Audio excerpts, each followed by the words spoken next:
Hi guys, so I found a better way to have a better lighting, and it's better way for you guys so you can see the book. Okay, so I'm going to be presenting the part 2 of the rotator cuff muscle. So please look at the image here where the therapist is having the client in a sideline position trying to access the subscapularis. Okay, so the sideline position, as you can see, the client have the client flex the shoulder and pull the arm anteriorly as much as possible. This will allow easier access to the scapula's anterior surface. Okay, so hold the arm with one hand while the thumb of the other locates the lateral border. Okay, so you can see there. Hint. So slide your thumb underneath the latissimus dorsi and teres major fibers instead of going through them. Slowly and gently curl your thumb into the subscapular fossa. Okay, fibers immediately, but if your thumb is on the anterior surface of the scapula, you will be accessing a portion of the fibers. Ask your partner to gently rotate his shoulder medially. Can you feel the subscapularis fibers contract beneath your thumb? Explore the subscapularis by moving your thumb more superiorly or inferiorly. Okay. So we have the next image here in a different position. Okay, so in a supine position, trying to access the subscapularis. So cradle the arm in a flexed position and locate the lateral border. Okay, slowly sink your thumb pad onto the subscapular fossa, adjusting the arm and scapula as you progress. Okay, so here's a fun way to experience the opposite rotational capabilities of the teres major and teres minor. With your partner prone, lay your hand on the surface of the teres major and minor. Ask your partner to alternately medially and laterally rotate his arm, but sure he does not raise his elbow because then they both contract. Okay, so can you feel the teres major contract while the teres minor softens upon medial rotation, vice versa for lateral rotation? You see the image here, and this is a bigger image of while the therapist is trying to strum while the client or the partner is doing the action or contracting the muscle. So we are at page 79, so you can see here that the rotator cuff tendons, okay, where the muscle sits. So you can see if you were to read this backwards, right, where it sits. So keep those abbreviations, right, sits. You have to remember where it sits on the bone of the humerus.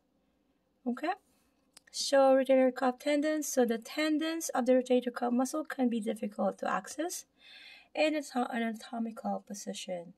So the supraspinatus and the infraspinatus tendons are situated deep to the acromion, while the tendons of the subscapularis and teres minor lie deep to the thick belly of the deltoid. So this dilemma can be overcome, however, under individual tendons isolated by placing the humerus in the positions outlined below.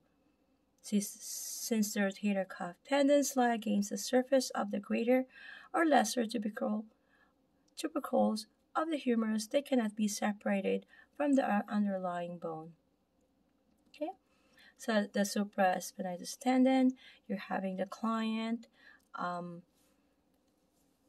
so the attachment of this is the lateral anterior view. Okay, while the therapist is trying to locate accessing the supraspinatus tendon. The attachment of the tendon will be located just distal to the acromion on the greater tubercle, so having the client supine or seated with the arm at the side of the body.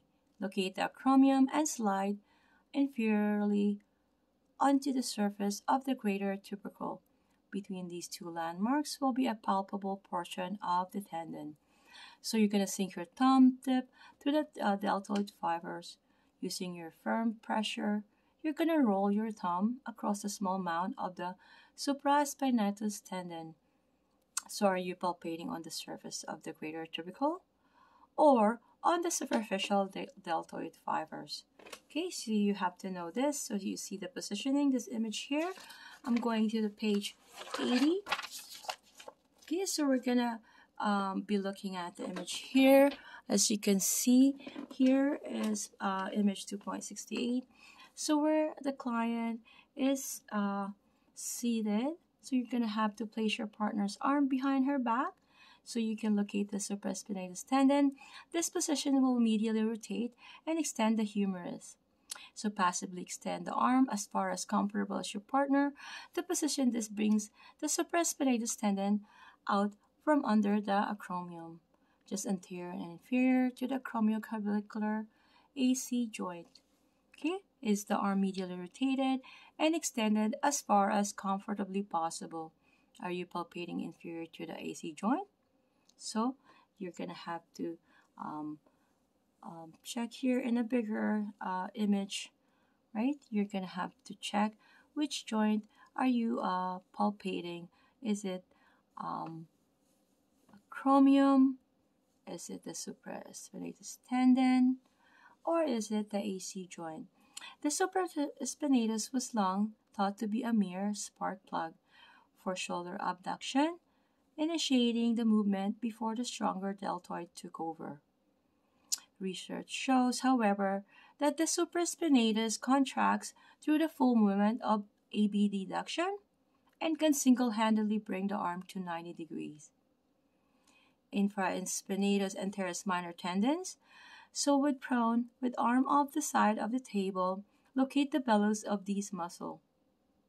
As you can see here, that the therapist is trying to palpate the infraspinatus and teres minor tendons while the client is in a prone position. See, you can see here, so strumming across their fibers, follow their bellies laterally as they pass inferior to the acromion, palpating through the deltoid, roll across their slender tendinous attachment at the greater tubercle. Turn your partner in supine position. You're going to locate the tendinous attachment of supraspinatus, move posteriorly along the greater tubercle, and feel for the small tendinous attachment of the infraspinatus and teres minor. Are you palpating deep to the deltoid fibers? Do you feel the solid surface of the greater tubercle beneath your fingers? Okay, we're going to page 81, where the infraspinatus and teres minor tendons will be trying to be accessed by the therapist in a lateral view of the right shoulder here, the infraspinatus and the teres minor tendons. Okay, so you're gonna have your client in a supine or seated position. So we're gonna flex the shoulder to 90 degrees. Then horizontally adduct and laterally rotate slightly to 10 to 20 degrees. Although deep to the posterior deltoid, this position causes the infraspinatus tendon to move below the acromion and be accessible. Look the acromial angle, drop inferiorly off the angle, and explore this region. So is the shoulder flexed, ADD adducted, and laterally rotated? Do you feel the solid surface of the greater tubercle beneath your fingers? Return the arm to a neutral position and notice how the posterior humerus slides back under the acromion. Okay, going next to the scapularis tendon. Okay, this is a bigger image of that. My apologies for not mentioning. Okay, so I just wanted to mention that. Okay, so now the tendon seated or supine position. Place the arm next to the trunk in an anatomical position. Locate the coracoid process of the scapula. You're going to slide 1 inch inferiorly and laterally from the coracoid. You will be between the two tendons of the biceps brachii. Palpate through the deltoid fibers, exploring the deeper tissue which lies along the lesser tubercle of the humerus. Explore for more of the tendon by moving medially of the lesser tubercle. Okay, so is the arm positioned next to the body? Are you palpating deep to the deltoid fibers? Can you feel the solid surface of the lesser tubercle? This is the anterior view of the right shoulder.